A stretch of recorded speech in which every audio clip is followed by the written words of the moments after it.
I'm from a city where the white dudes either do meth or they work plumbing, you know what I mean? But they do something.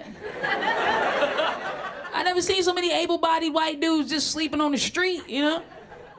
And I really hated when they would ask me for money, you know what I mean? Like, I'm a black lesbian, I'm never gonna give you shit. Then I had a girlfriend, my first girlfriend, huge deal. Because I didn't even know how gay I was till I met this girl, you know? I don't know. Because women, we teeter, we do. We play games. You kiss a girl in the club to make your boyfriend's dick hard, you do silly shit. You're not always just laying over there, you know what I mean? So I didn't know. I was like, maybe I'm just grab titties in the club gay and not go down on a chick gay. Very different gays. Very different gays on the spectrum. But I met this girl, I was like, nah, man, I'm going down on this chick, I'm ready. Huge deal, man. I was scared. I had to get myself charged up to do it. John Madden in the huddle, like, I'm gonna eat this pussy, go, go, go. Got this. I was looking in the mirror like, you are a champion, don't worry. And then I got her home and she laid down on the bed and I realized I had never seen a vagina from this perspective. Like, I've seen mine from this perspective. I ain't never seen it like that. I was not ready at all. I was like, oh, what the hell is that? Started poking at it like, Close your legs, let's go to church. We need to pray. You know, go on ahead, pray this gay away, girl. We all living foul. But that's a journey. You go through the ups and downs. That's how you find where you're supposed to land. You know what I mean? And I love my wife. I do. It's you know, she's here, and I love her. She's supportive, but it's hard. She doesn't say a lot of things I care about. I didn't know that was gonna be a problem when I married. She talks a lot, but I don't give a shit about most of it. Most of it's just like, why, you know? And I got a feign interest. She knows when I'm faced. It's terrible, man.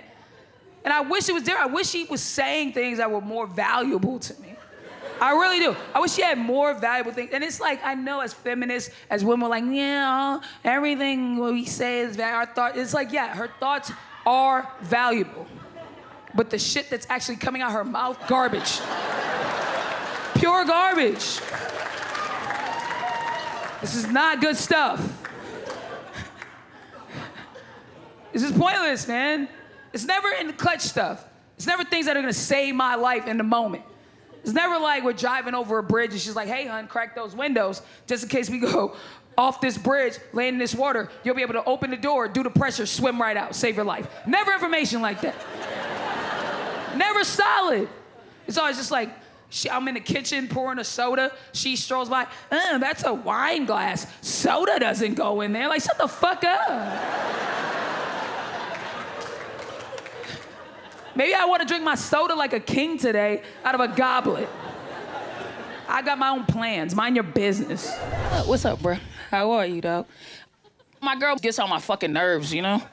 I love her, but she's fucking annoying, dude. That's just like, eventually everybody gets irritating. You can't do anything about it. I started to learn too much about her. I don't like it. She's easily sensationalized. She just jumps on bandwagons. I fucking hate that. Like, she'll read an article and then she'll be like, I'm a vegan Muslim now. Like, that's not how it works.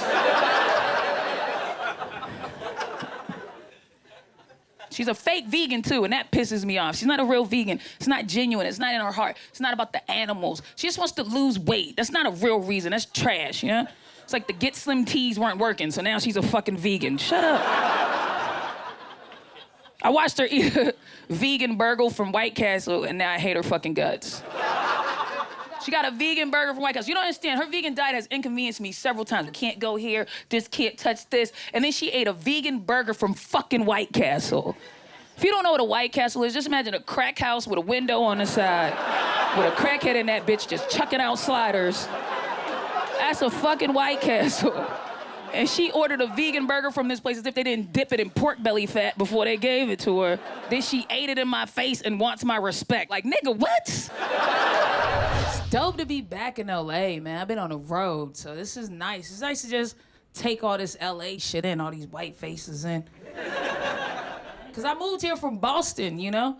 So when I got to LA, it was a super culture shock. I had never seen so many homeless white men in my life. It was weird to me. I'm from a city where the white dudes either do meth or they work plumbing, you know what I mean? But they do something. never seen so many able-bodied white dudes just sleeping on the street, you know? And I really hated when they would ask me for money, you know what I mean? Like, I'm a black lesbian. I'm never gonna give you shit. Go cut your hair and work at a Subway. The hell is your problem? But that's what the road does. It just opens you up, man, exposes you to all different types of people. I was like, LA is bad with the homeless white dudes. And then I went to Portland and I was like, holy shit. This is crazy. And then I went to Bonnaroo and was really mind blown, man. I went to Tennessee, did Bonnaroo. I'd never been to a music festival like that, so open and free. Just girls walking around with their titties out everywhere, eating medium rare burgers all willy-nilly. Living. I had a medium rare burger myself. The whole time I felt like I was disrespecting my mother. I was like, man, you were raised so much better than this. What are you doing? But it was good. I liked the texture, the flavor. And that's how I ended up trying mushrooms, because I was like, fuck it. Maybe everything is a lie, you know what I mean? Because I'm a dear kid, man. I'm scared of drugs. I grew up scared of drugs. I didn't start smoking weed till I was 25, petrified of drugs. Never tried mushrooms. Have arguments with my friends over not trying mushrooms. I remember one time my homeboy was like, Sam, how have you never tried mushrooms? It's one of the best drugs on earth. What is your problem? How have you never experienced this? And I was like, dude, all I could think about is going out my door and seeing a crackhead and a fucking fiend fighting over a baby stroller. Like, I don't live in a mushroom-friendly environment. But it's not like that, you know what I'm saying? I did mushrooms in Bonnaroo, man, and I took it in a chocolate bar, you know what I'm saying? They gave me a chocolate bar full of mushrooms because white people know how to do drugs. I ate the shit. And I bounced to this EDM band, and they're partying, humping off the Molly. I'm trying to figure out what's going on here. And this black dude comes walking through, and he's jacked as shit. Jacked, super diesel, no shirt on, looking tough as fuck. But he's got on these giant fairy wings. But he's still tough. He's still bullying through the crowd with these fairy wings. Like, nigga, you better not crumple up my fairy wings. I'ma fuck you up. And he walks to this clearing, and I'm like, holy shit. And then this dude, just as big, white dude, just as big in a Teletubby costume, walks up to him. Just as jacked. And I'm like, what kind of Pokemon showdown is this about to be? And then they hugged each other. And as I was watching it, I was like, I don't know if this is how Martin Luther King dreamed it. But this is it. This is equality. White dudes, what the hell are they complaining about? Let me tune in. And I'm like, fuck them, man. They ain't lose shit. And they would always get to this point in their rhetoric where they talk about they're losing the country. I'd be so upset. We're losing. What the hell did they lose? We're losing. What the hell did they lose? And then I watched 3 seasons of Mad Men on Netflix. Holy shit. They lost everything. They lost everything. Because at some point, that was really their life.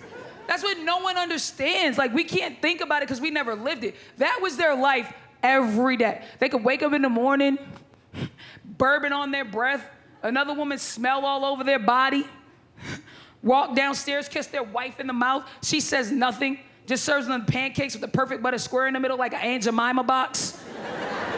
It's perfect pancakes. They eat hearty like a man should, you know?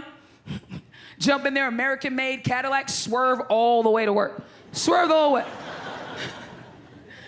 They get to work, run upstairs, secretary greets them with double D tits. They have sex with her right there in the middle of the office. Just pull their dick out. They're a white man in America. Why would you hesitate? As soon as you're done having sex with her, she says she's pregnant, you fire her. You're fired, bitch. Get out of here. Who the hell told you to get knocked up, you whore?